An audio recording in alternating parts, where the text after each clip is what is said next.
evening, everybody. Sorry to break up conversations with that. My name is Mark Gibney. I'm in the Political Science Department, and I have been asked by my department chair, Ashley Miraguez, to do an introduction. So I said to her, well, just give me a couple thoughts. Instead, if you know Ashley, you will not be surprised. She writes out two different speeches here. So I have a short speech. I have another speech that would take most of the evening. And then we have things my way, which is we kind of just wing it. So I'm going to do maybe a combination of the two here. So let me do the short speech here. And this is that Karen Brinson Bell has served as Executive Director of the North Carolina State Board of Elections since June 2019. She has worked in election administration since 2006. This is when she was a child. In county, state, and national roles. As North Carolina's chief elections official, she leads about 65 full-time employees at the state agency, which is charged with administering election and campaign finance compliance, overseeing the 100 county boards of elections and ensuring voting for more than 7 million people. So that's Ashley's short version. My version is this, is that Karen graduated from here in 1996. She was a political science and mass comm major.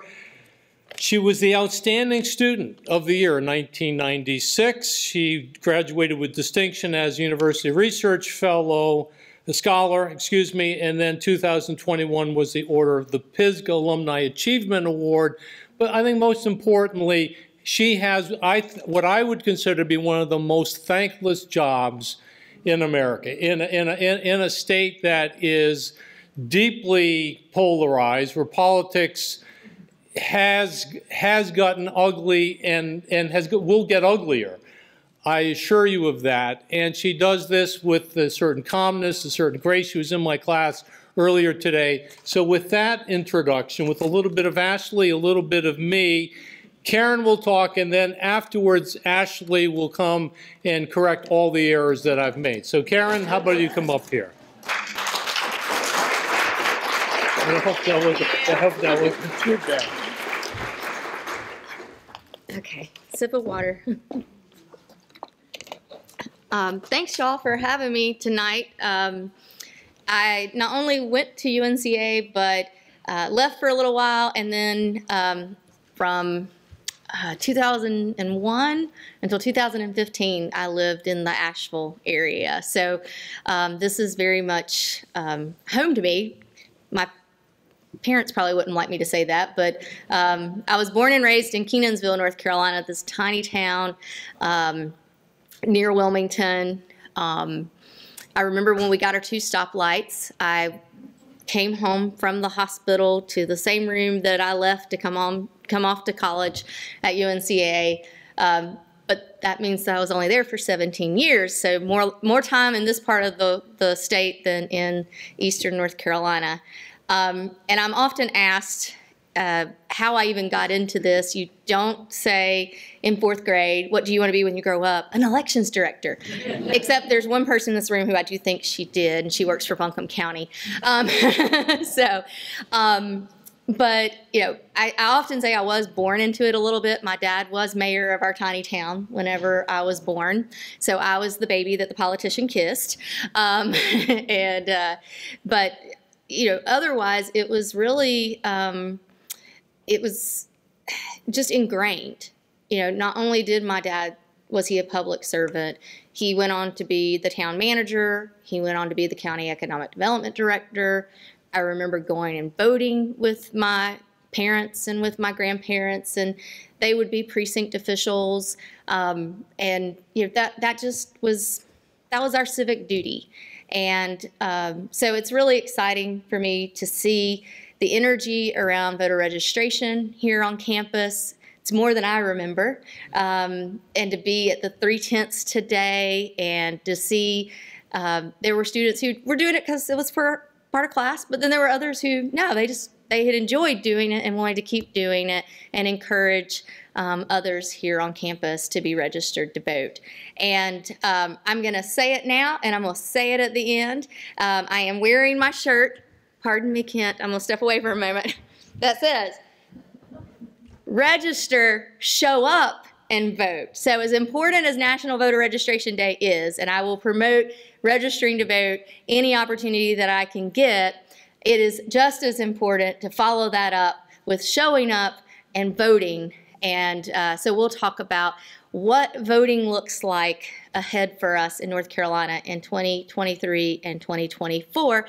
And I will say that these have even been updated slides since about 2 hours ago. If anyone is tracking, there has been a lot of activity going on in Raleigh while we've been here today. And I am not a very formal lecturer. As a mass comm major, we were talking about it today during an alumni discussion.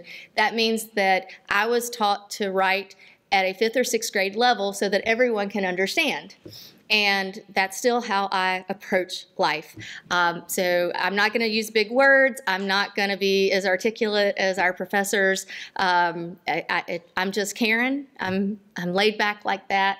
And I will be happy to answer questions. And I hope that you'll ask questions because I don't want to be the one talking for this entire time period.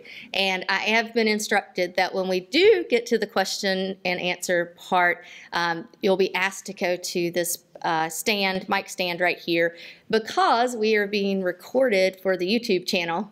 And that's why I will stay right here at this podium, even though I tend to like to walk around. So let's dig into this and see where I can take us. The first thing that we talked about me going over is just really a state of elections in North Carolina. And some of this is not just about North Carolina. Some of it really applies to our entire country. One thing that I try to emphasize is really all the hats that election administrators wear. I don't see it as a thankless job. When I see people show up and show interest, that's the motivation. That's the thank you. When people turn out to vote, that's our thank you. And we have those little nuggets, those little moments where there's an interaction that you just keep in your mind because on that worst day, it's that moment that you go back to that reminds you of why you do it and the effect that this job has, and that gives you the passion to do this work. It also means that that's what invigorates you, and when things are being thrown at you, it's not about thick skin anymore. It's more like having Teflon skin is what I say, because you almost have to be like Wonder Woman or something and deflect more than letting it sink in. Because at the end of the day, making sure that every eligible voter, even the ones who don't agree with us, are able to exercise their right to vote is the job that we do. And I will defend that until the bitter end. But other hats that we now wear, it used to be a very clerical position. Often they were part-time election offices, and they would be staffed by women who were very skilled at typing, very skilled at filing. They might be able to do it as a part-time job because they were otherwise stay-at-home moms. And I'm not disparaging that. That was wonderful, but it just tells you how much we have changed as a profession because it is now an extensive logistics operation, technical operation. We do file, but it's digitally, and maintaining those records, maintaining confidentiality of personal identifiable information, PII. It's, you don't think of yourself as dealing in real estate, but you do, because you have to go out and identify polling locations. And in our state, that's around 2,500 sites, depending on the election year. So you have to negotiate those contracts. It might be a leased space. It might be convincing a fire chief that you're not going to disrupt his operations if you want to use the fire station as a polling place. So there's diplomacy involved. You have to be a trainer, so you can't be afraid of standing up in front of a group of people and, and being organized enough to present that material. You, as an elections administrator, whether you're the state director or county director, you work for a board. And so learning how to work in that dynamic. The board is a body, and so, but yet you have 5 individual people who you need to be responsive to, but then also be able to help them know when they work as a board and that you can't always work on their individual actions. In North Carolina, we also handle campaign finance auditing and compliance. And so that's another hat that we wear, and that's another facet of that I'm responsible for and the state board's responsible for. But ultimately, a lot of this work, our job is to give as much uniform guidance so that, the experience in Buncombe County is the experience in Brunswick County. And as much as we can do that, we're not all of like kind, but we want to try to be as uniform as we possibly can. And then it's the front line that's at the county level.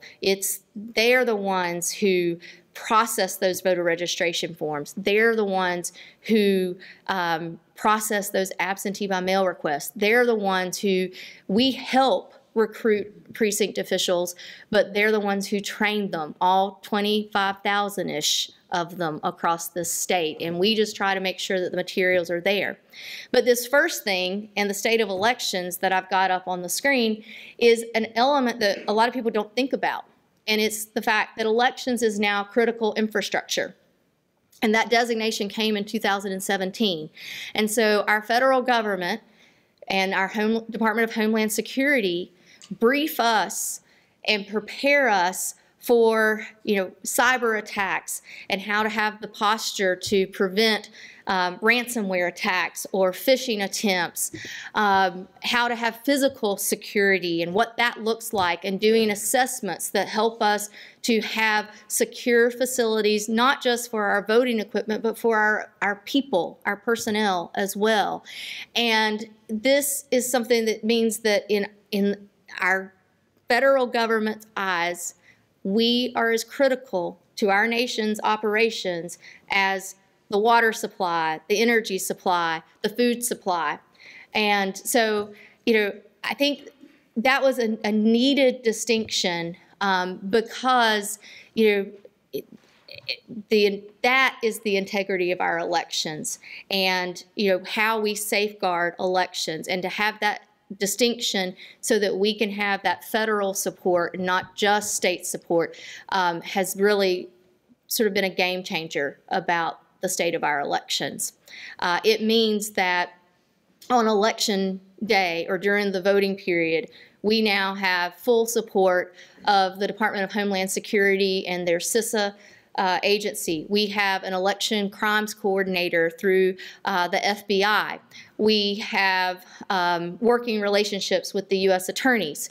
That's sort of some of the federal level support, but it also gives authorization at the state level to have that level of support through emergency management. We activate with emergency management on election day, just like the state in a hurricane situation activates. So that means if there's a road washes out, landslide, they happen here, then we are on standby to activate with the state emergency management to help continue voting. The state emergency management director asked me one time, when would you stop an election? And I said, sir, we don't stop elections. We figure out how to proceed. And that's been our philosophy. And that critical infrastructure designation has helped make that possible. We're at a time when the popularity of voting early has just continued to increase in North Carolina. We've had this in place for quite some time. But in the last 10 years, it's really continued to tick up. And to the point that in 2020, 65% of our votes in that election were cast during early voting in a pandemic. So it's not a partisan issue. It is popular. It's the 17-day period leading up to the election. We conclude in every county at 3 p.m. on that Saturday just before the election, and it means that the county boards adopt a plan where there's multiple sites available, and you don't have to know what precinct you're part of. You go to that early voting site, and any ballot's going to be available for any voter. And it means that, geographically they're all over the county. So if you work in Arden but live in Weaverville, you can vote at the one-stop early voting site that's down in Arden. So we're seeing more people choosing to vote early. It's the convenience of it. It's I'm out getting a prescription so I can go and vote. I don't have to take time off from work because there's Saturday or often Sunday hours. It means that I don't have to worry about if it's going to rain, sleet, or snow on election day. It's beautiful, and I can go vote today. So we do see more use of the early voting. We also have seen more voters vote absentee by mail. In 2016, so a presidential year, we had about 200,000 ballots cast absentee by mail in North Carolina. We had over 1 million in 2020. And while those numbers aren't quite as high in the midterm election that we just had last year, I think they were still around 500,000, if I remember correctly. So, that is now a popular method of voting.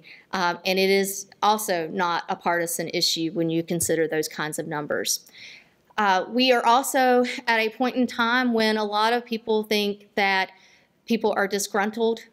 They don't feel like they're engaged.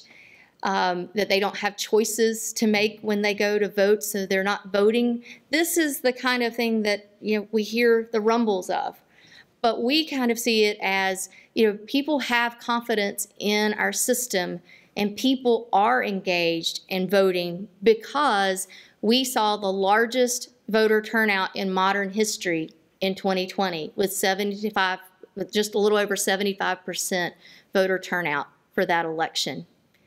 And in the midterm, we were on par with where we had been in 2018 as well. So, and that was, I believe, around 55%. That's not great, but for a midterm, that's actually strong turnout. And it tells you that people still are engaged and are part of the system. But in all of that, we are seeing obviously more scrutiny, and that's fine. Transparency is a good thing, and we actually have been rated as the most transparent election state in our union. We provide more data, more public information at no charge for the most part through our state board website, and that makes it available through the county board websites as well. But that still means that we've seen a significant uptick in public records requests, and I'll show you a chart on that in just a moment. It also means that, as I've noted all of these things, told you more about what this profession entails, it is a demanding job that, your point of it being thankless, has taken its toll. And so we have seen more turnover than ever. But I'm going to start with a chart on the positive. So we have more registered voters than ever. This depicts, we always see a downtick in the odd numbered years because we go through our list maintenance process where if someone's not participated, they either go into inactive or removed status. I don't say purge because we really never, there's always a record of somebody's voter record in our system. Their status may just have changed over time, and we can get them reactivated if they so choose to do so. But you can see that our state is growing. It's why we have an additional congressional seat now. Our voter registration is growing, and today over the weekend, we post each weekend the voter registration numbers, and we're at about 7.3. So we will probably, if you just look at the trend, it's easy to think that we may have 7.5, maybe 7.6, I don't know. I'm not a prognosticator, fortune teller, or anything like that, but registered voters in our state as we head into the next presidential election. But I did mention the public records request, and I'm joined by our PIO and communications director, Pat Gannon. I think he's extraordinary, and I feel fortunate to be able to work with him, and that he continues to want to work with us because this has been his life for the last few years. And this is the kind of uptick uptick we're seeing in public records requests. And that's just the public records. It doesn't reflect the data requests, which I've noted. We've had nearly 400 data requests and questions yearly on average in the last 3 years. And I believe we're at like 150 requests thus far this year. And so it's ticked down a little bit, but what we can't represent well is how voluminous some of those requests are, to the point that we often have to say, that's too broad, we need you to be more specific. So, for example, we will get a public records request that will say, we want every email that mentions photo ID for the last 8 years. Do you really? And so, you know, and I'm not being facetious. It's just, you know, you have to be realistic about what that's going to generate, and try to narrow it so that we really are being helpful in what someone's trying to discern. And then this is the one that's tough for me, is the turnover rate that we have had. So I came in June 2019, and we have tracked this because I started noticing. And so we've never really tracked our turnover in our profession. But this is just for county election directors since January 2019. If you think about it, we have 100 counties, and we've had 52 changes, or 52%, in the last 4.5 years. And the difference in those colors represents how many of those directors have actually done a presidential election. And you notice a lot fewer orange dots than you do purple dots. And so heading into a presidential year, we are going to have about 30 directors who may or may not have worked in elections, who are going to be at the helm leading an office through a presidential election. And that's tough. These are incredible people with incredible backgrounds, but we have a responsibility at the State Board office to make sure that they're prepared for that they're supported for that. We have field support people, including one who's here in Buncombe County who serves. We used to have 8 of these. We did not get the funding to continue 8, so we're down to 4. So you can do the math. That means that you have 1 field support person for 25 counties. And when you have this kind of turnover, that's a lot to deal with.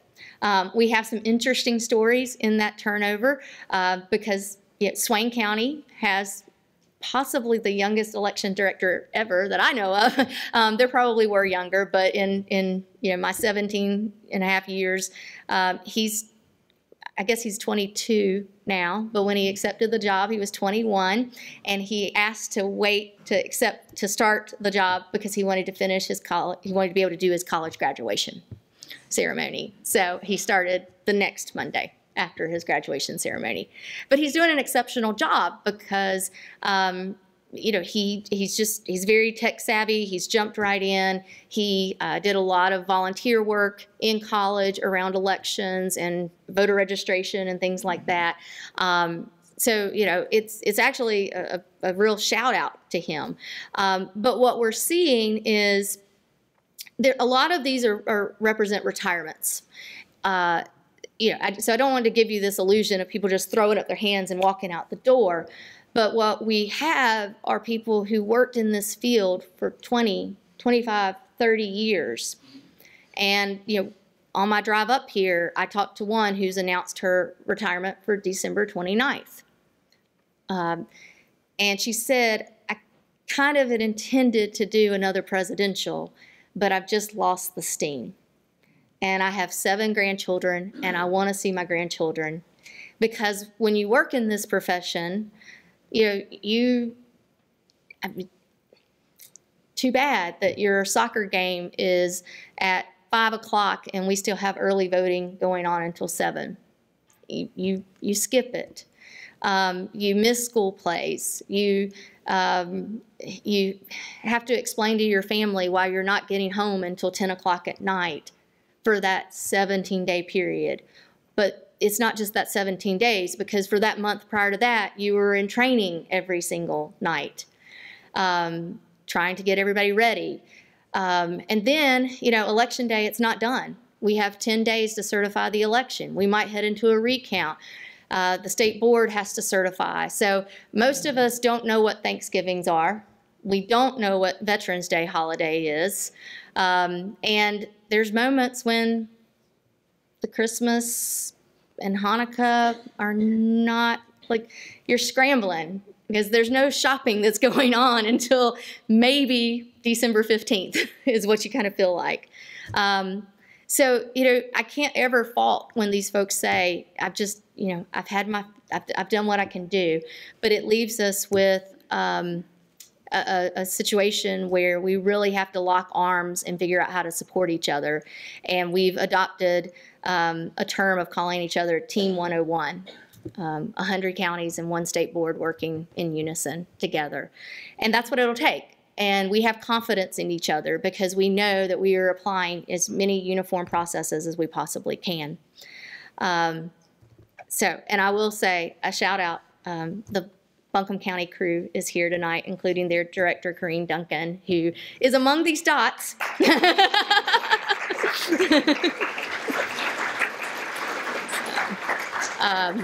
And they have put in some exceptional programs, and I'm fortunate enough that the director for 25 years is our state deputy director. So that kind of tells you the institutional knowledge that we've tried to bring to the state board and give you confidence in where we are.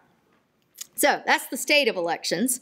So what's happening in 2023? Well, we were not sitting around eating bonbons. We've been busy in this off year, as we call it.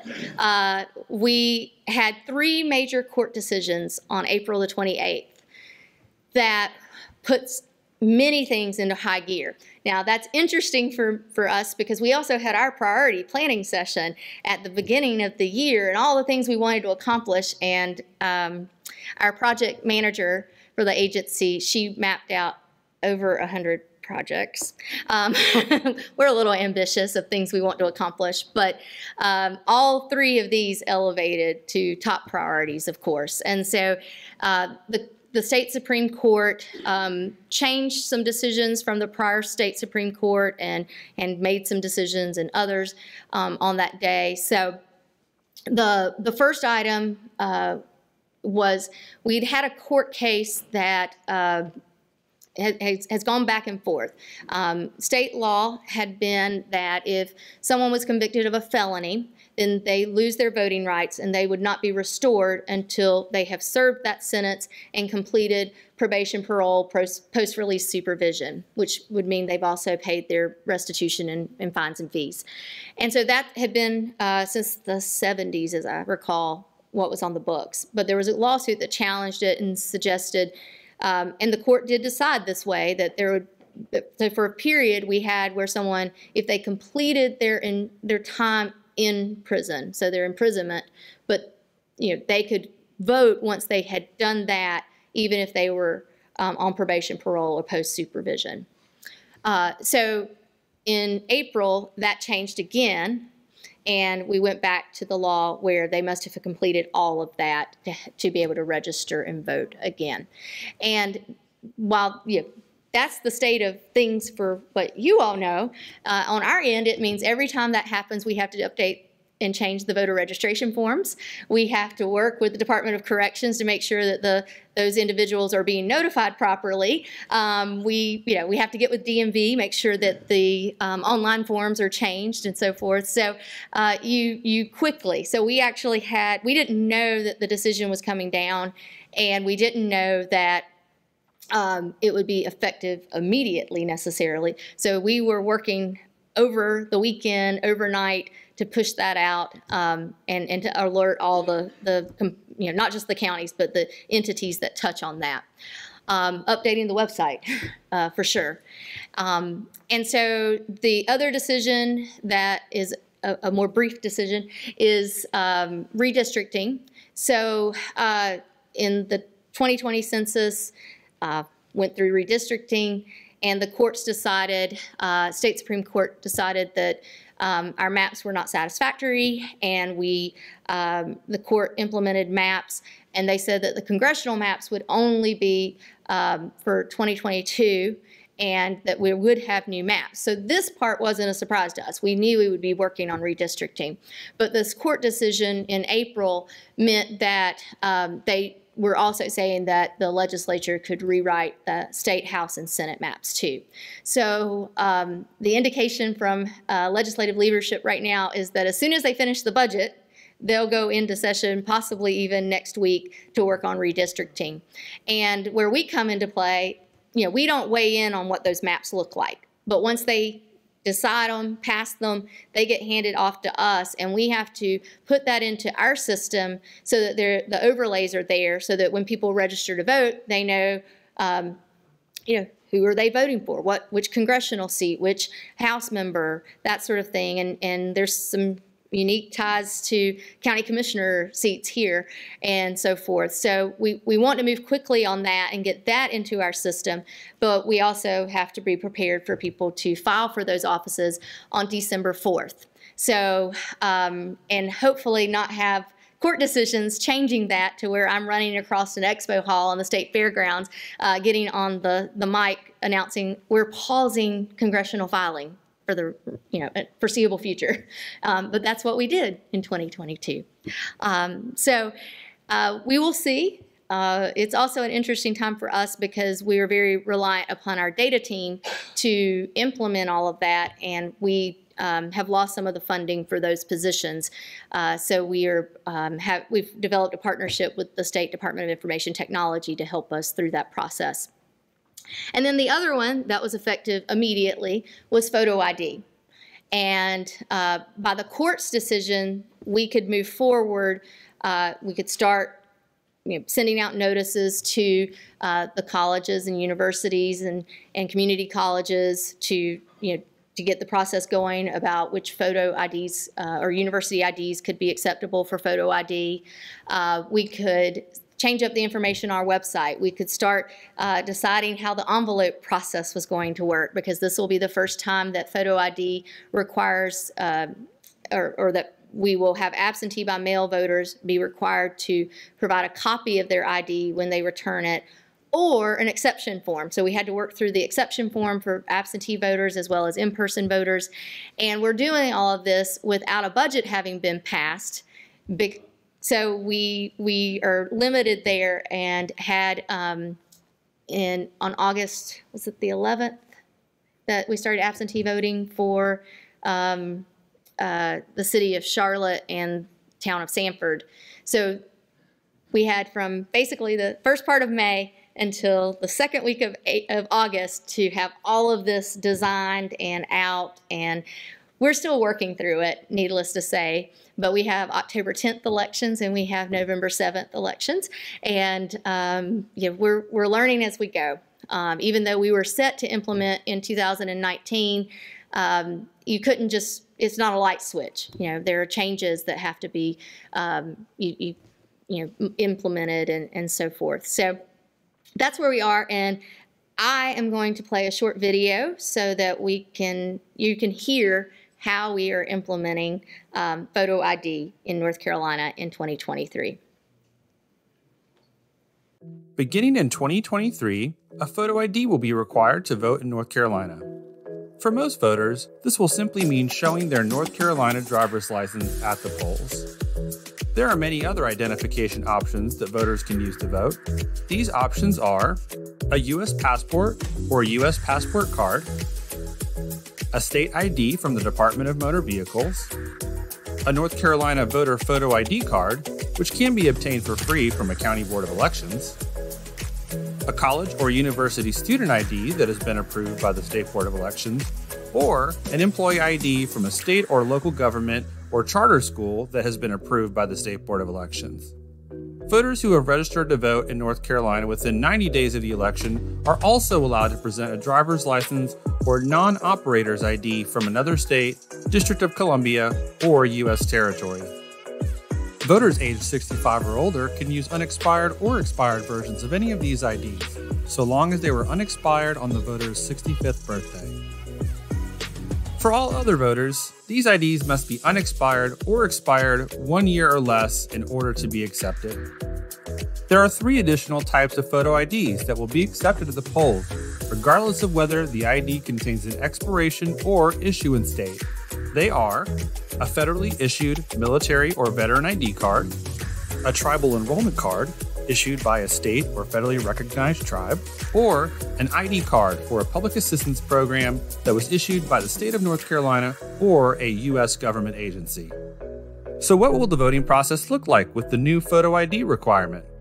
When you go to the polls to vote during early voting or on election day, the election official at the check-in station will ask you for your last name, followed by your first name and your residence address. Upon finding you in the voter registration database, the election official will ask for your photo ID. Election officials will confirm that you bear a reasonable resemblance to your photo ID. In other words, when the officials look at the photo on the ID you provide, they will decide if the photo looks similar enough to you that you're the person on the ID. Election officials are required to bear in mind that there are many reasons that a person's appearance could change. They'll also verify the name on the photo ID to ensure that it is the same or substantially similar to the name in your voter registration record. If a reasonable resemblance cannot be established by the check-in operator, supervising election officials from the polling place will meet and conduct a challenge hearing. If they do not unanimously agree that the photo does not meet the reasonable resemblance requirements, you will receive a regular ballot. Even if the supervising election officials unanimously determine that your photo does not meet the reasonable resemblance requirements, you will still have the opportunity to vote provisionally and will be provided additional instructions on how to satisfy the photo ID requirements prior to the county canvass. There are specific instances where voters will not be required to show a photo ID to vote. Voters who have a religious objection to being photographed, were victims of a natural disaster within 100 days of the election, as declared by the President of the United States or the Governor of North Carolina, or have a reasonable impediment preventing them from showing a photo ID, can complete an ID exception form and vote provisionally. Voters that do not qualify for any of the exceptions and cannot provide an acceptable photo ID at the time of voting will be offered a provisional ballot. After voting, an acceptable photo ID will need to be brought to the County Board of Elections office by the close of business on the day prior to the county canvass. The ID provided will be evaluated the same way a voter's ID is evaluated at the voting site. Do you bear a reasonable resemblance to your photo ID? And is the name on the photo the same or substantially similar to your name in the voter registration record? If you vote at home through absentee by mail, you will be asked to include a photocopy of one of the acceptable forms of ID or a completed ID exception form with your return ballot. For additional information on voter photo ID, visit the State Board of Elections website at ncsbe.gov or call us at 919-814-0700. You can also scan this QR code to visit the State Board's voter ID page. We look forward to seeing you at the polls. Okay, and that is everything that our precinct officials will need to know, plus everything that they usually do. But no, we've seen it go really well thus far in the Charlotte and Sanford elections. They were not big, turnout elections or a lot of eligible voters, but it gave us a good opportunity to see how the interactions are possible. We've also had very good success with the voter ID equipment and have got that set up in all the counties now so that they can issue voter IDs if that's how someone chooses to have their ID. So what else is happening in 2023? I've touched on the municipal elections and the candidate filing that we'll be conducting. So those are coming up. And then there's things already in the works for 2024. And so the The key things here that I want to go over tonight, and try not to go too far into the weeds, but just to highlight what's really voter facing, are the pending legislation that we're looking at. So Senate Bill 747, 749, House Bill 770, and touch on the state budget. So 747 has had a lot of nicknames attached to it, but it's an omnibus bill, and so there are actually about 50 sections to this one bill. Most of the bill is stuff that you'll never realize or be affected by. It's maybe an additional report that we need to provide, or something on the administrative side of things. But these are the things that I wanted to touch on that are what I call voter facing, where it may actually touch the public in some way, shape, or form. Where this bill stands right now is it is passed in the legislature. It's been vetoed by the governor, but we do have all indication that the legislature will do an override vote. They have not done that yet, but we anticipate that soon. And that would go into effect as it's written January 1, 2024, unless there's a few provisions where it's noted otherwise. The first thing is it's more semantics. It affects us more on the back end, but we have always termed the early voting period in North Carolina as one-stop early voting. And that was it. The concept of one-stop is not really changing, but we will just convert over to the term early voting. And it has its sort of own carved out section of our general statutes with this bill, rather than being with absentee voting. So we'll really have a distinction between absentee by mail and early voting. And we kind of treat it that way anyway because it's in person. So what we do at an early voting site is often mimics what's going on in election day because of how you interact with those voters. There have been changes in the observer. So those individuals who put forward by the party even and can come into the polling place and observe voting taking place. There are some changes there. Some define prohibitions more, and some are allowing permission to have a little bit more broader interaction in the polling place. This is not as significant a change.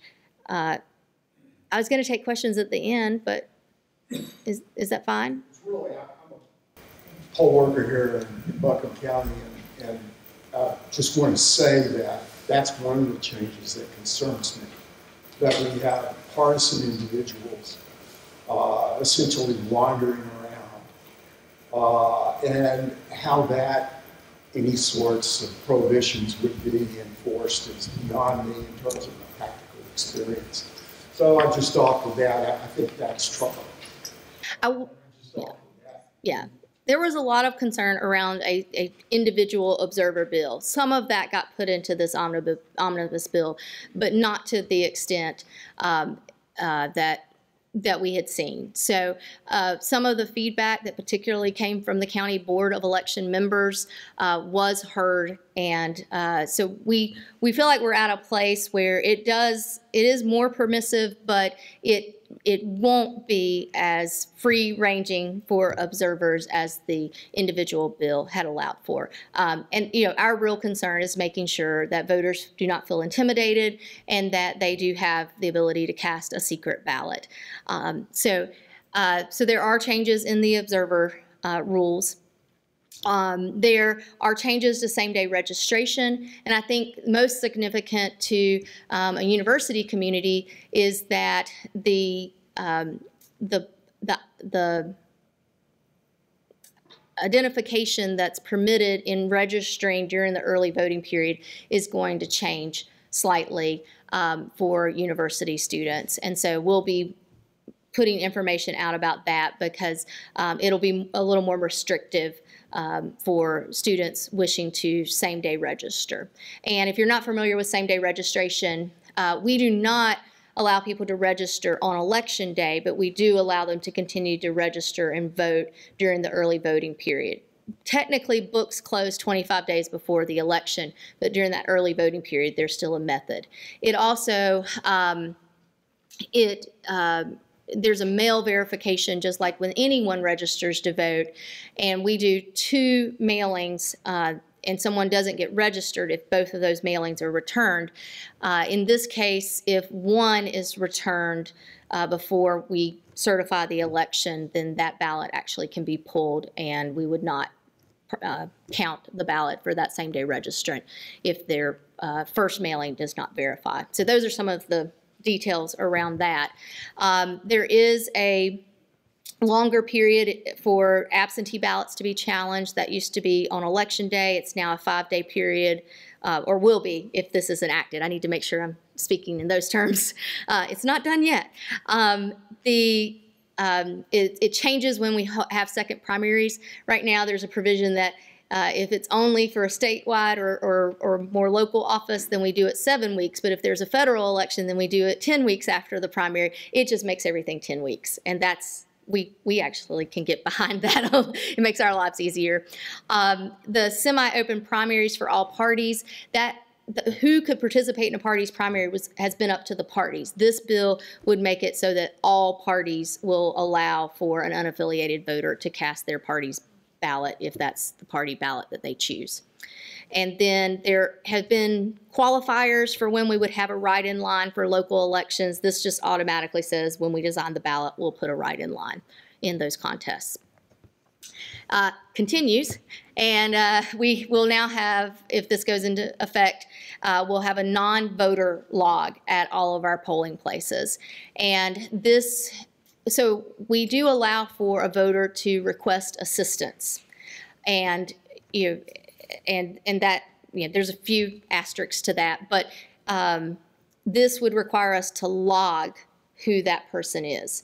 Now, if they're younger than 18, then they can come and vote with the person that they're coming in with without having that logged. But it would also mean that we would have a log of even me going and checking on a voting site potentially, just to record what the purpose was that I was there for. We are seeing changes in the absentee voting. Right now, North Carolina law, and has been for some time, we can accept an absentee ballot and count it if it is postmarked by Election Day and received 3 days afterwards. This would require all absentee by mail ballots to be received on Election Day or before in order to be counted. The exception to this are the military and overseas citizens who have 9 days and have had 9 days. That will continue. So that basically we have to receive their ballots no later than the day before we certify an election. The new misdemeanors are not as intimidating as the word misdemeanor. It says that someone can't impersonate an election official, or they'll be charged with a misdemeanor. It also would, that only election officials can put identifying information onto a ballot.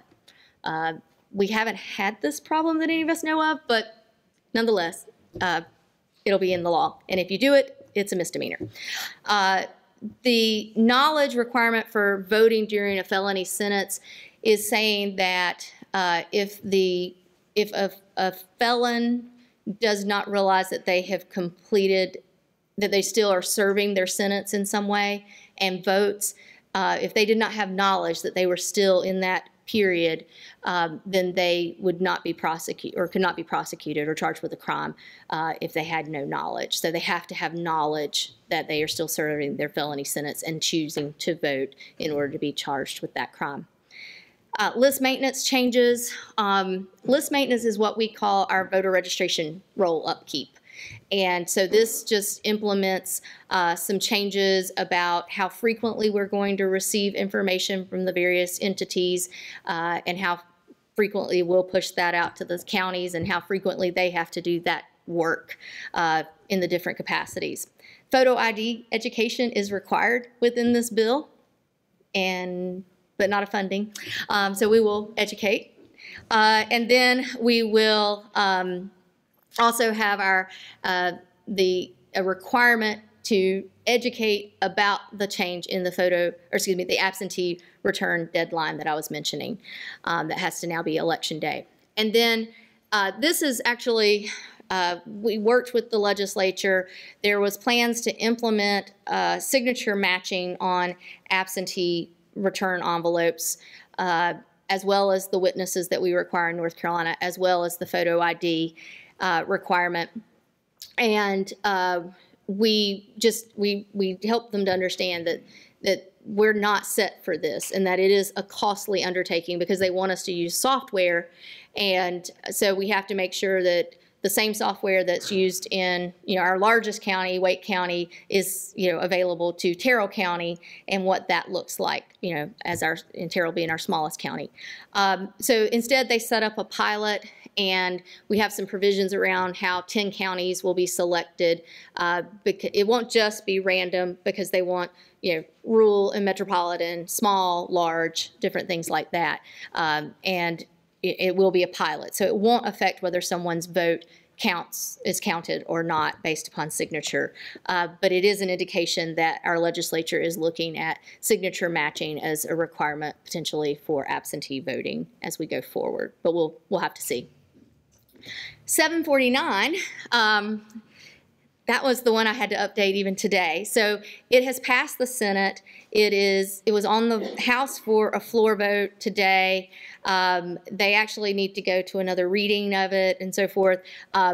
Provided that it passes the House, it's a different version of the bill, so it would actually need to go back to the Senate for concurrence.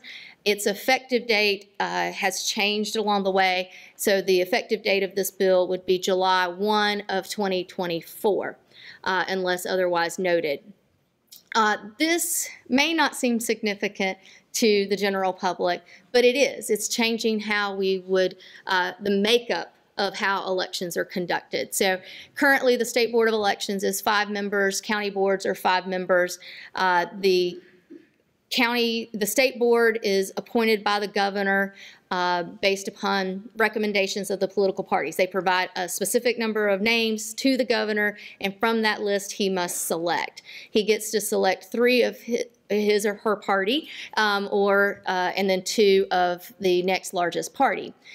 The governor appoints the chair of the county party based upon his or her choosing, and then the county board members are recommendations put forward to the state board, and we must select from that list as well. This would change the appointment process to be 8 members for the state board and 4 members for the county boards, and those appointments would be done by the legislative leadership.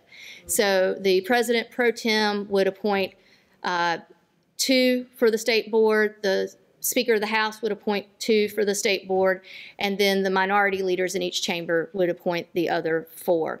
And it would be, each would have 1 in terms of the county board appointments. It also changes that there are recommendations from the political parties, but none of the leadership must pick from those recommendations. So they can make their own choices for who serves on the state and county boards. And then if it goes into effect, it would happen July 1, 2024, so next July. And the state board and the county boards would have to meet and make a decision on their chair. If they can't come to an agreement, it will be decided by legislative leadership. The year of that decision depends on who makes that appointment in the legislative leadership. It would either be the president pro tem or the Speaker of the House. Similarly, the county directors are not appointed. The executive director is appointed, and I was just unanimously appointed in May, but this would have a new appointment for the executive director, and if that's not decided by July 15th, then that would actually move over to the president pro tem in this particular period, and it would alternate otherwise. And it would also, we are an independent agency in North Carolina, and this would move us administratively under the Secretary of State's office. So this really has more to do with budget and procurement and HR matters. It's not as much to do with, the Secretary of State will not be the chief election official. That will remain the executive director of the State Board of Elections. In most states, the elections fall under Secretary of State, or lieutenant governor, but we are one of about 10 states or territories that have independent commissions or boards that handle elections. So that's 749. And then 770 is, oh, I don't think that he or she likes 770 or is very excited about it one. I don't know which. I'll let y'all decide as I go over it. So 770 is a bill that's moved recently. It went through committee and now went to the House floor today for vote. Provided that it passes the House, it would likely go over to either the Senate. I noted as Elections Committee, it might go to Rules, but the Senate has not considered this bill. So it's not clear where this one stands with the Senate. And so, but this is, the way it's written is it goes into effect upon becoming law. And we gave feedback on this one, and we're still working with them because the key things that we have concern with in this bill is we want clarification on the voting enclosure because this bill kind of changes that definition. And of particular concern to us are our curbside voters, those individuals who cannot go into a polling place. And so we have a worker who serves as their feet to bring their ballot out, to check them in, that sort of thing, from their car. We want to make sure that it's very clear that there is a buffer to that vehicle that has brought them as their voting enclosure and that someone cannot get into the vehicle and observe them voting. So that we're seeking that clarification. We're also wanting to make sure that this would actually change the way we give out data about ballot selections. So within our voting equipment, we have statewide certified voting, and there is a digital record, not just the paper ballot record. And so that digital record is called a cast vote record. We have interpreted our state law to mean that that's not a public record, and we are asking them to do some clarifying language within the bill to make sure that we can protect the secrecy of the ballot, even if it's a digital record. When I say digital record, I'm talking about something that's sort of like a spreadsheet that assigns a number value to a candidate position on a ballot. And so you can work through a spreadsheet to tabulate, not just the ovals as they're counted by the tabulation equipment. So one of the things that is just a basic tenet for me is ballot secrecy. And so we have been as clear as we can be that there are ways that someone's vote could be revealed if a cast vote record is released. In most cases, it's not. You've got volumes upon volumes of ballots, but we do have situations. We have a municipality that is primarily a county, a precinct that's primarily county voters. But in this particular municipality, it stretches into that precinct, and there's only 2 individuals who currently reside in the municipality. So if they vote and we don't handle their ballot just right, then you're going to know how they voted, especially if they vote the same. And it's a husband and wife. So it's possible. Not guaranteed, but possible. And so we have always taken extra steps to merge their ballot selections into another precinct or into another administrative field so that it doesn't reveal their selections. And so we're asking to do the same if we have to provide these cast vote records. And it's just something that's now we're in the weeds, and y'all are probably yawning over this one. But that's the kind of conversations we have to have with legislators who this isn't their day-to-day. Many of them are farmers or doctors or lawyers. They don't deal with voting equipment and spreadsheets of thousands of fields of data. And similarly, we want to make sure that if we start providing access to the ballots themselves or ballot images, that we are able to have a chain of custody that protects the voters' ballot selections. I mean, to be clear, there are very rare circumstances because your name's never on your ballot. unless you write yourself in. And some people do that, but that's actually one of the reasons, because we want to make sure that if that ballot's ever out there, that there's not vote buying that's taking place or something that would identify how you made your selections. So those are the kind of wonky things that we have to think about from our administration side and advise the legislature on. So that's some of the feedback we've given on 770. We've also, there was some provision in there that would have allowed for some local jurisdictions to just hand count ballots. And we know that there's error when ballots are hand counted and the problems around that. So we have asked that we avoid having anything that would allow for hand counted ballots as the tabulation method. And so we also have asked that instead of immediately, that we think about these things, because and not do this sooner really than next July, but worse, no sooner than January, because we actually have 3 counties who don't even have voting equipment that could generate a cast vote record. We have to train the counties on this if that's something that's implemented. So just trying to give consideration to that. And then real quickly, I'm going to touch on just a couple more things, and then we'll get to Q&A. The state budget impacts, if you've been tracking, we don't have a state budget yet. We're working off of what was approved before. And this is very impactful for us, because you probably heard me touch on several things where we're supposed to educate or inform. And we have personnel needs for that. We have an aging, it's probably beyond aging, election management system, which is our voter registration database that's statewide. It's how we check in candidates. It's 13 different modules at a minimum that still have little sub-modules from there. It was built in 1998, in-house. We didn't have smartphones. It looks more like Atari. And there are probably some people in the room going, what are those, really?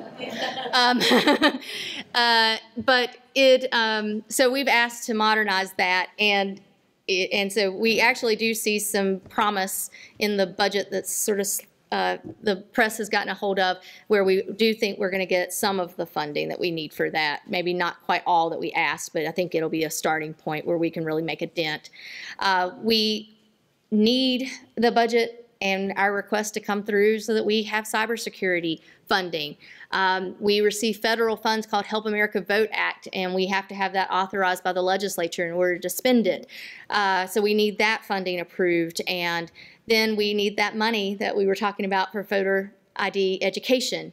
And then a lot of these other things, like the signature verification pilot even, requires funding for implementation. So we spend a lot of time at the legislature trying to help them understand what our needs are, and we've not seen a lot of increases in our budget over the last few years, and we have become we see greater need to see more and consistent funding from the federal government and from the state government. And that's been a message we've had to send up to DC as well. So some key dates real quickly. For 2024, we are still a Super Tuesday primary. Our first time being Super Tuesday was in a pandemic. Well, actually, it was not in the pandemic. It was in March of 2020. That was our first Super Tuesday primary, and as we are seeing the results up on TV, we see the first case of COVID in North Carolina. So it was an eventful day. So we hope it's not quite as eventful this time around. And then we'll have the presidential and general election on November 5th, 2024. And then just to touch on one other thing that I want to make sure you're aware of is our voter confidence campaign that we launched in 2019 because of the fact that we had called for a new congressional election because of cybersecurity concerns. We've worked really hard to make sure people know our story, and I hope tonight you've learned something that you might not have known before. But our hashtag is YourVoteCountsNC. And we, like I said, it was 2019. We didn't know that this would be a hashtag that would have such meaning that, beyond. It worked for us as we tried to have people know for certain that not only were we going to look for a secure and accurate election, but we were going to be concerned about their health and safety as well.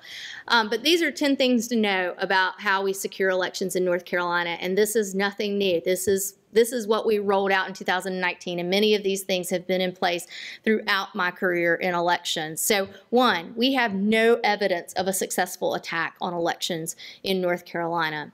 And we also, I've mentioned the partnerships along the way and how significant they are in securing our elections. We do have paper ballots in all 100 counties in North Carolina. So there is a paper record that we can always fall back to.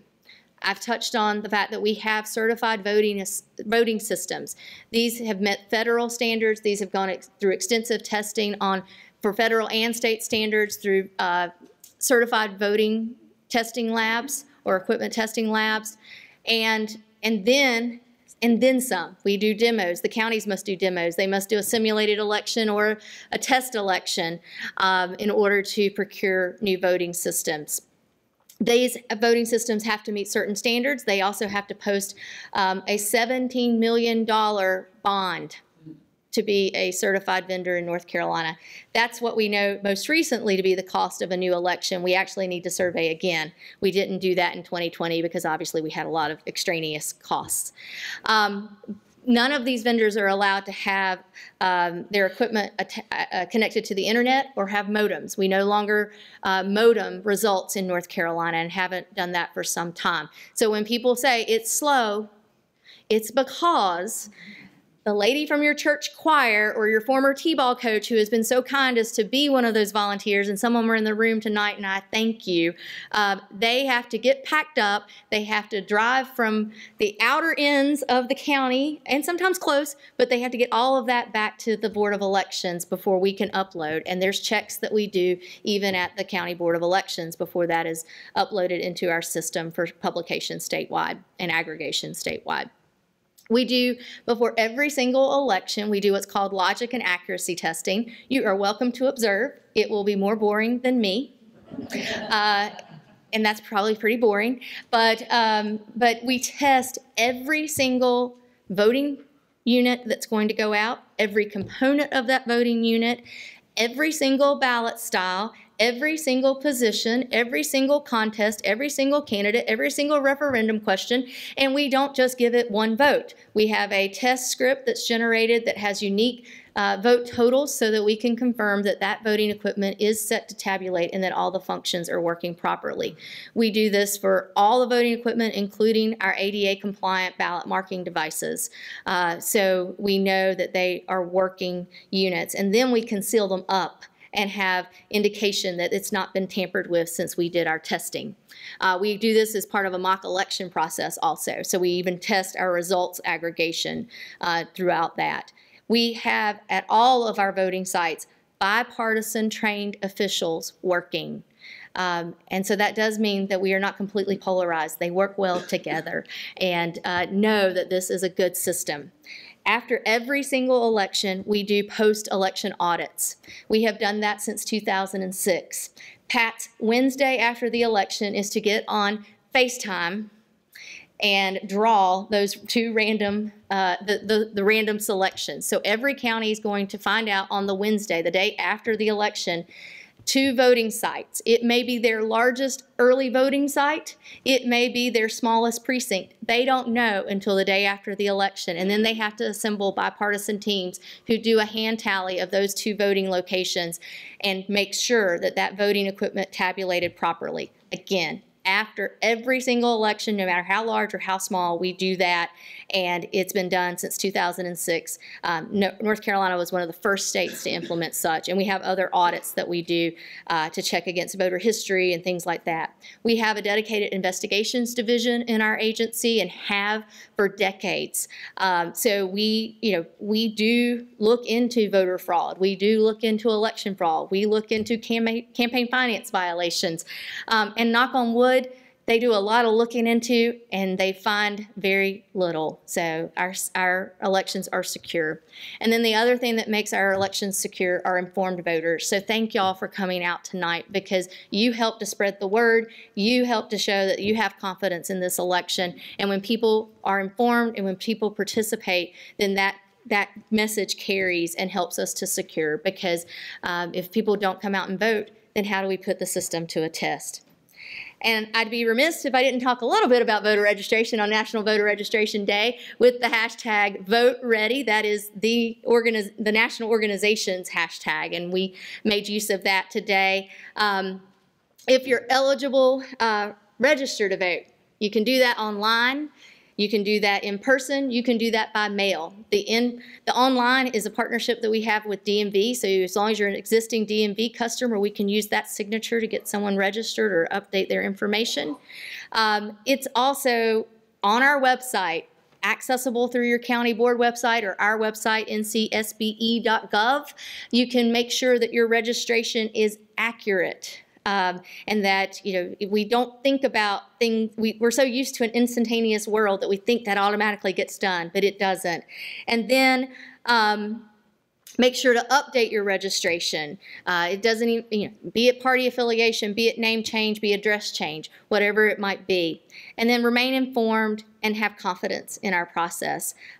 Those are the important steps, not just for registering to vote, but being an active voter. And I'm going to show you a real quick video on how voter registration works in North Carolina, and then we will open it up for questions. Voting is a fundamental right. It allows you to choose who represents you in government, from your city or town council to the President of the United States. Voting also is your opportunity to weigh in on issues that are important to you, your family, and your community. But to cast a ballot, you must first register to vote. Follow me to learn how. To register in North Carolina, there are a few requirements.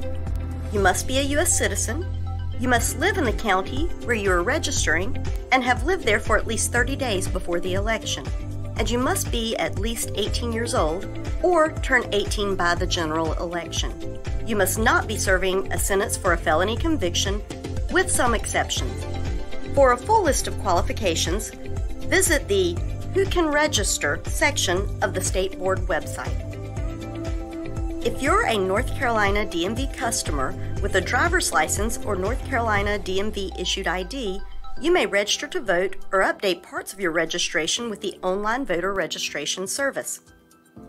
Existing North Carolina DMV customers may register to vote, update their voter registration address or party affiliation. They may not change their name. To register to vote, you must complete a North Carolina voter registration application. Voters can find applications at several locations. Online at ncsbe.gov, your county board of elections, and other public agencies. Let's look at a voter registration application. The required fields on the application are in red. These are the eligibility requirements: your name, date of birth, residential address, mailing address, and your signature. Once you complete the application, you must sign the application with a wet ink signature, pen to paper. If you are a new registrant, you must submit the application by mail or in person to your County Board of Elections office. If you're already registered in the county and updating your information, you can fax or email the signed form. Not sure where your Board of Elections is located? You can find the address and contact info on the State Board website. The voter registration deadline is 25 days before an election. If you miss this deadline, you can register in person during the one-stop early voting period using same-day registration. If you'd like more information about registering to vote in North Carolina, please visit the registering section of the State Board website, ncsbe.gov. Thank you for watching. If you're eligible to vote, we hope to see you at the polls. And there is my contact information, my email. Feel free to reach out. My email piles up, but I'm happy to try to respond. So, and then show up or register, show up and vote. And with that, if anyone wants to step to the mic and ask questions, Pat's agreed to help.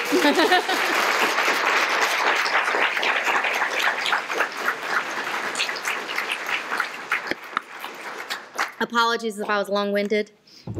There's a lot to talk about in elections. So. Thank you for all the information. How can we assure people who will be voting by absentee ballot and need to send in a copy of their voter ID that that information will remain secure? Because I've had people ask me that and I don't know the answer. Yeah, so we actually had to redesign our return system. There's a special envelope that they're going to put that into, and then county board staff will be checking to make sure that the ID has been provided. That gets provided to the county board as having met that qualification, and they'll also, the county board members review the return envelope to make sure the witnesses are there. We have sent out instruction by numbered memo, and it's provided within our rules and within the law that we have to redact the PII, that the public does not get access to that copy. So there are provisions in place to where that is going to be protected for them. Our biggest concern is if they send us the real ID and getting that back to them. But we will be in communication with the voters if there's such a situation.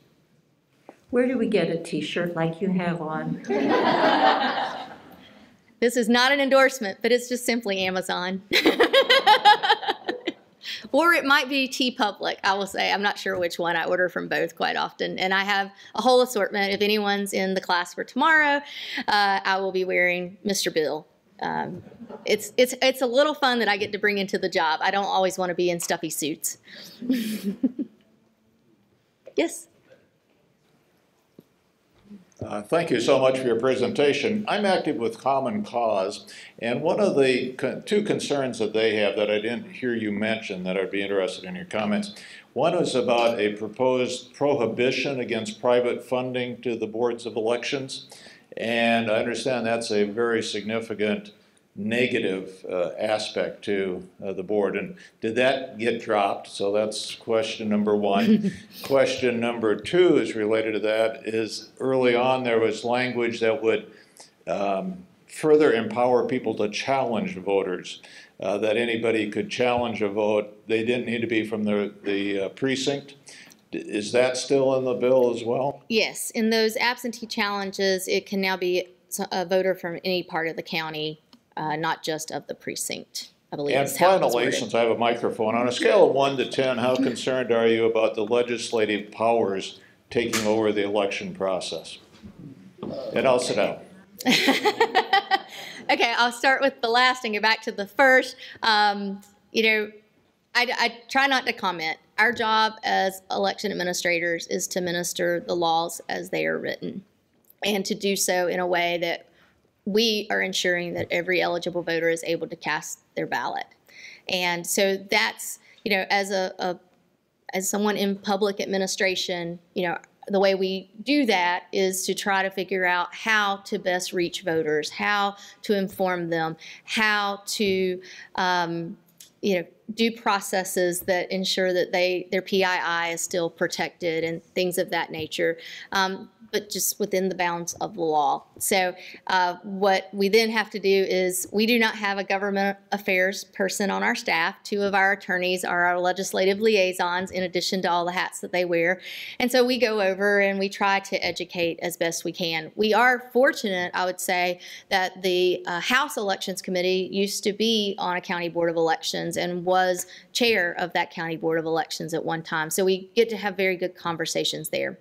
The first question that you asked about private funding, yes, that is still there to prohibit private funds in the conduct of elections.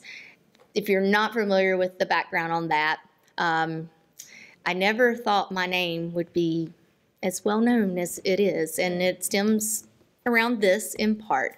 In 2020, there were some organizations who were provided funds to distribute to elections, state or local level, and to help us in the pandemic. A lot of the federal funds, as I mentioned, require authorization from a legislature. A lot of the legislatures weren't in session. Ours were, but the money didn't go far enough.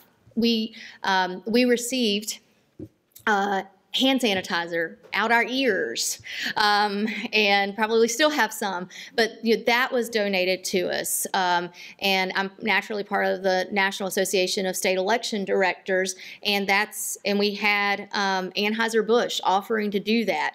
I will say, because we knew how popular in-person voting, especially early voting, was, we requested more hand sanitizer be donated to North Carolina than Texas or California. And I got a call, do you really want this much? And I was like, yes, I do. So next thing you know, PayPal and McDonald's were also donating hand sanitizer. And then we worked with emergency management to get all that delivered, because can you think of the warehouse space that requires? And so those are some of those costs that were unforeseen.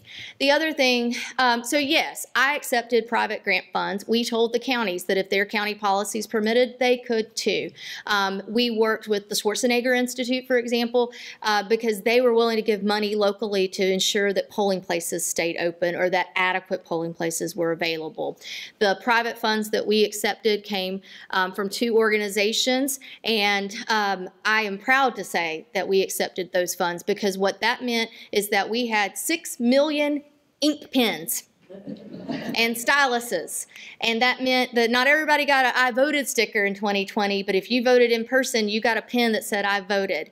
And we did not have to have personnel there sanitizing it. At that point in time, we didn't know whether touching surfaces would be an issue. So yes, I accepted grant money that got us 6 million pens, and it is a proud day when I'm in a restaurant and that's the pen that I'm using to look at there. We've got one right there. She's a board member, so she probably has a little bit of a bias, but but the other, we did 2 household mailings in our state. One, to inform people about how absentee by mail works, because we saw an incredible uptick on requests, and we wanted to make sure people did it correctly. When you don't do it correctly, it's an additional administrative burden on our offices. So we want them to get it right. We want to make sure their vote counts. And then the other was to tell them how we were going to protect them if they chose to vote in person, and the safety measures that we were taking.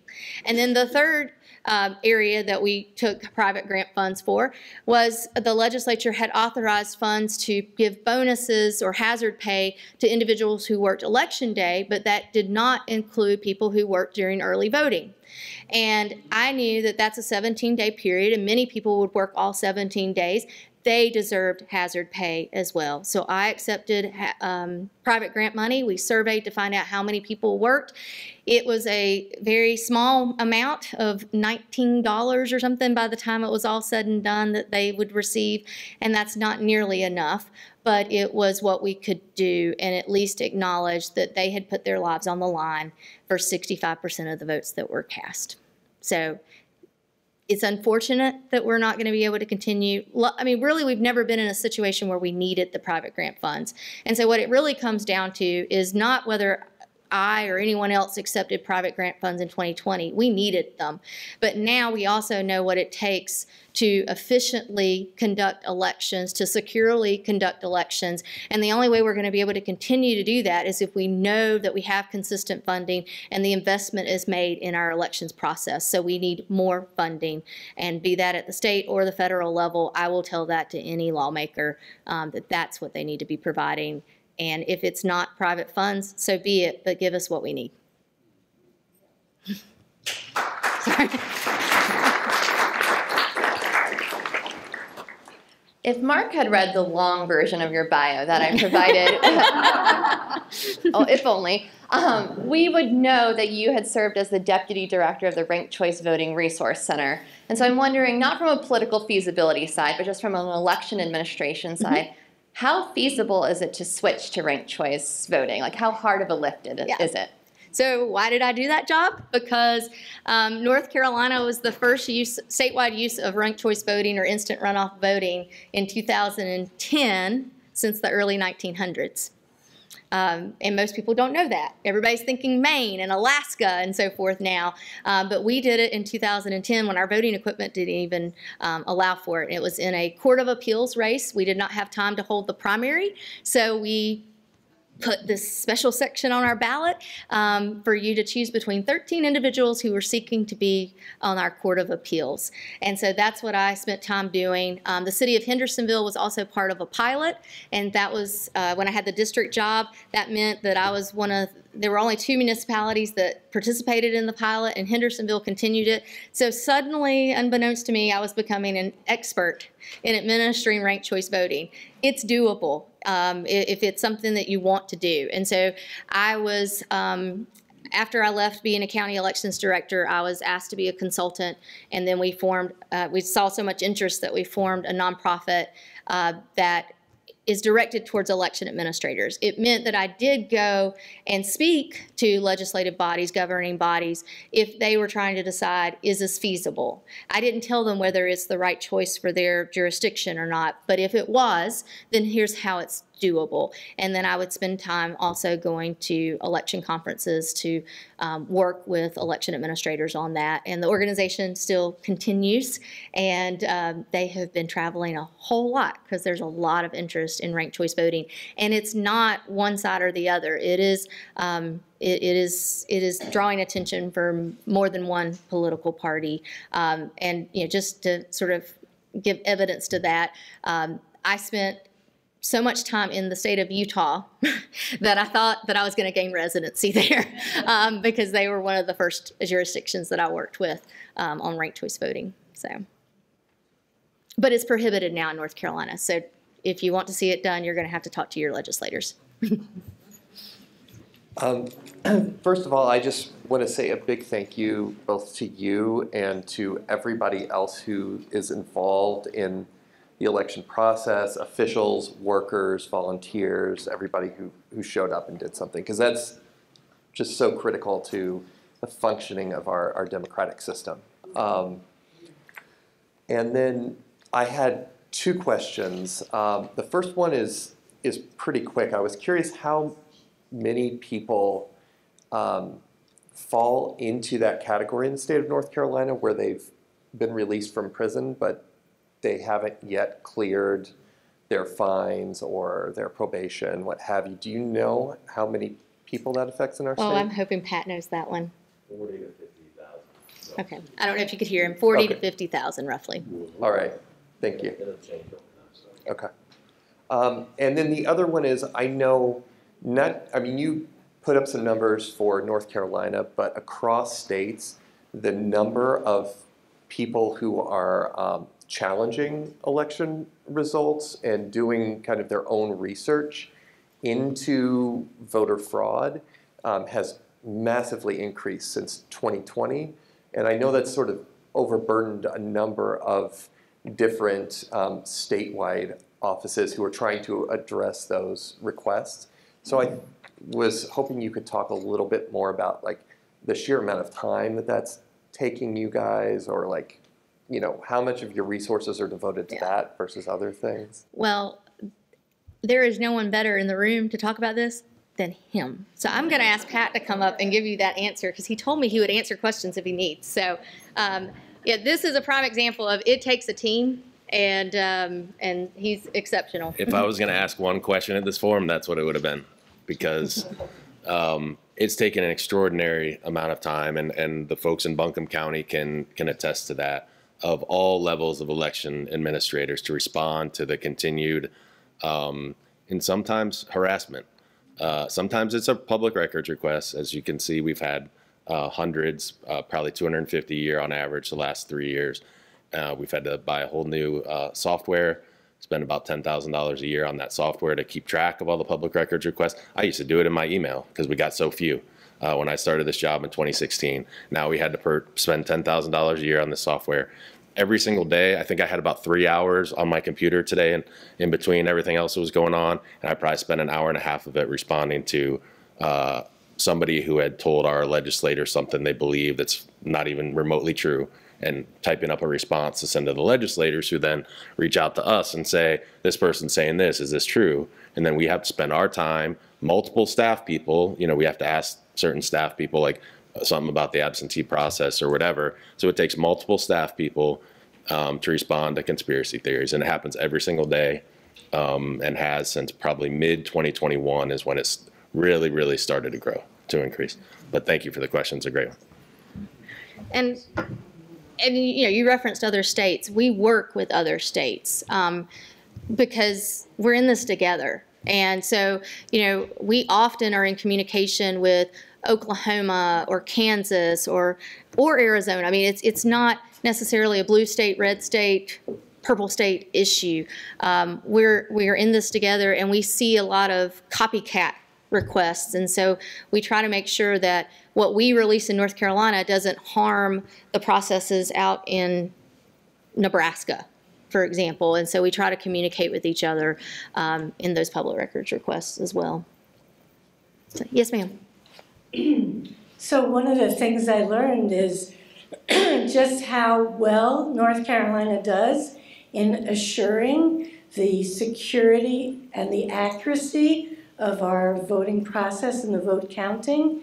So that's something that I learned tonight. Yay. It does bring up, you know, given how many systems you've put in place, I'm just going to say something that's very partisan, you know, why the Republicans have gone to the extent that they have to put in all of these, what I would call, you know, making it harder to vote in general. So it's, you know, it's clear that they're not really addressing a real need. They're trying to cut back on the amount of votes that get counted. But that's not my question. I have two questions. One is basically I want to ask you, of all the changes that are showing up through this legislation, is there one that has you the most concern about its impact? And my second question is more specific. I've heard in the explaining about these changes to the County Board of Elections that this whole thing of making it be an even number as opposed to an odd number is going to lead to stalemates, which is going to have major ramifications if some decisions can't get settled, and then it's going to throw entire elections into up in the air or quandaries, or I don't know. Could you speak to that? I'd like to know whether you're concerned about that, and if there's anything else that you're particularly concerned about. So I'm not dodging your first question, but I will say, you know, what I get worried about when I see lengthy legislation and a lot of changes, I even said it to one of the House Oversight Committee, you know, we can't change everything and have a good measure of what works or what doesn't work. So that's what concerns me. We can do every single thing that's in that bill if that's what we're asked to do.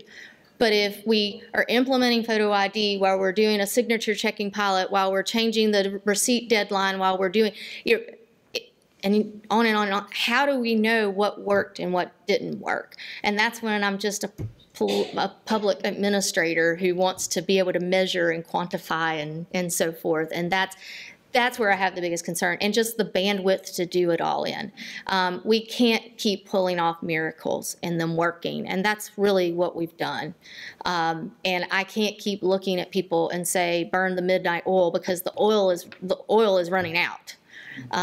And so I can't pinpoint one thing, because that's where my worry goes to.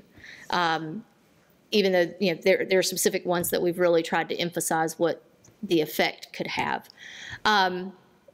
Your other question. The county board. Oh, thank you. Thank you. I don't know why I forgot that so easily. Yes, there is a lot of concern about having an even numbered board and whether they will just have an impasse. So, for example, the question, there's two areas of specific concerns because I mean, there could be several possibilities, but the two that have been really raised are one-stop early voting plans or the early voting plans. Our law requires the county boards to be unanimous in those plans, or it comes up to the state board to decide what the sites will be. So if you have a board that can't agree, that comes up to a board that can't agree, what happens? And one of the interpretations is that it'll default to what is minimally required, which is one site. Oh. So can you, I mean, that would be, I don't want to use, alarming words, but just imagine what that looks like for Buncombe County if 60 to 65% of their votes are cast in that 17-day period at a single site, and what those lines look like. I mean, I don't know, maybe we'll rent out an entire mall and then it'll be able to absorb it. But, you have to look at those things. And then, similarly, what does it mean when it comes time to certify an election? And if they're not, if they don't vote to certify, who does? So we're still trying to figure that out. It's North Carolina. We're probably going to find out through the court system, and go from there, and maybe even go back up to SCOTUS. We'll see. But it's concerning, and and I try to have faith and optimism because we have unanimity now with our boards. They may not be 4-member boards, they're 5-member boards, but we have unanimity. So they find a way to work across party lines and be in agreement. But, you have to just wonder. And the case that we really look to, or the state we really look to, is Wisconsin, which has a 6-member commission. And right now there is a legal battle going on as to whether they're they call it the administrator, their chief administrator, can she actually stay in her position? The Senate voted her out, but the commission never put her name forward. So, that's the example. So here's a 6-member situation. So is that where we're headed? Well, I don't know. So it'll be tough. We're going to have one more question for Karen and then some very quick closing remarks. And we were worried we wouldn't go long enough. Oh, let's see if I can read this. It seems that this is about voter registration. Hey, what a great question to end with on National Voter Registration Day. It seems like the mailings are your frontline means of guaranteeing that the person that registers is a real person and that they live at the residence that they've stayed. If information on the registration form is not representing a real person and the address card is delivered and not sent back to you, what prevents that registrant from getting on the voter rolls? It's an excellent question. We have an entire multiple-page policy manual on our list maintenance if you ever want to read all that. But the answer to your question is we do also validate the driver's license or the Social Security. So that, and the fact that most people are registering at DMV, that is our by far most popular method of voting through the National Voter Registration Act and Motor Voter. It means that there is a check at that point as well. But when they register in person or by mail, then that comes to the County Board of Elections. In our system, we validate with DMV, or we validate the last four of the social, and we do a check. I mean, that's what the staff is doing as they scan in that voter registration form.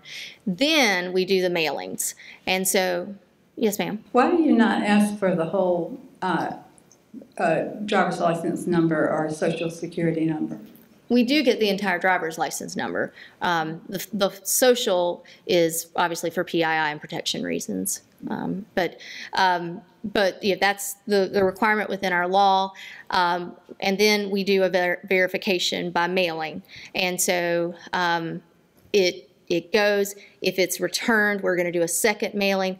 And they are actually not going to be removed from our system, but if they show up to vote, they're going to have to either do a same-day registration, or they're going to have to provide us an ID that does confirm.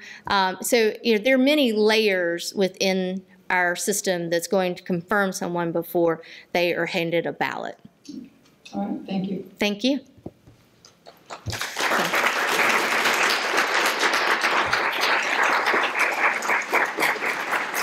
Thank you all so much, and we'll stick around if there's a few other questions. Happy to do so. Might even put some of the Buncombe people on the spot, but thank you for this opportunity. It feels so good to be home, and I feel in a very odd place to be put up at the podium. I'm supposed to be taking notes and listening to their knowledge and guidance. So thank y'all very much.